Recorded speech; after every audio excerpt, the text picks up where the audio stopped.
And tonight's special report is on young adults with autism entering today's workforce.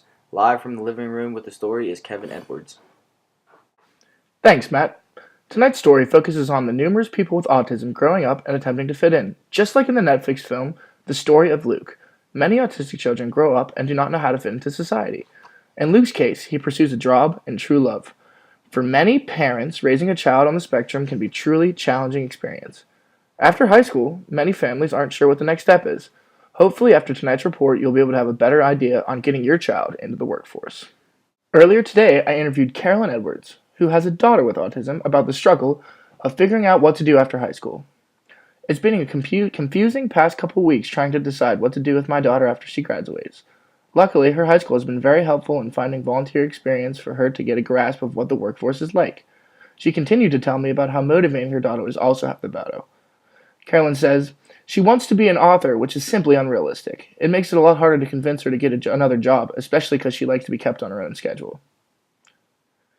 In today's world, finding the best employer for your child on ASD is getting easier and easier. According to Terry White, a journalist reporting on an autism job placement, she says that less than 10% of individuals with ASDs are employed in their sample, and over half of the youth with ASD has no educational or paid employment activities in the first 2 years after high school exit.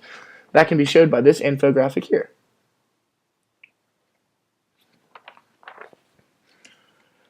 Now, with the help of several programs, these young adults are having a lot easier time finding jobs with halfway programs. VIP has been quite successful in finding job placements for its students.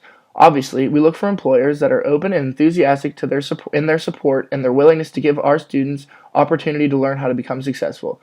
These, VIP is what she's saying, are companies that have been working with our students for years, offering them traditional choices of entry-level positions in most common fields like retail, clerical/office, maintenance, and working with children and food services. Thank you, Terry. Are they helping you find jobs nowadays? They have job adaptation for these students. On the spectrum, many students with autism have trouble communicating with other people because of social skill depreciation. Therefore, companies have been adapting, making jobs with little communication needed. This information is brought to us by Kenji Yokotani. Kenji is a job adapter for development disabilities.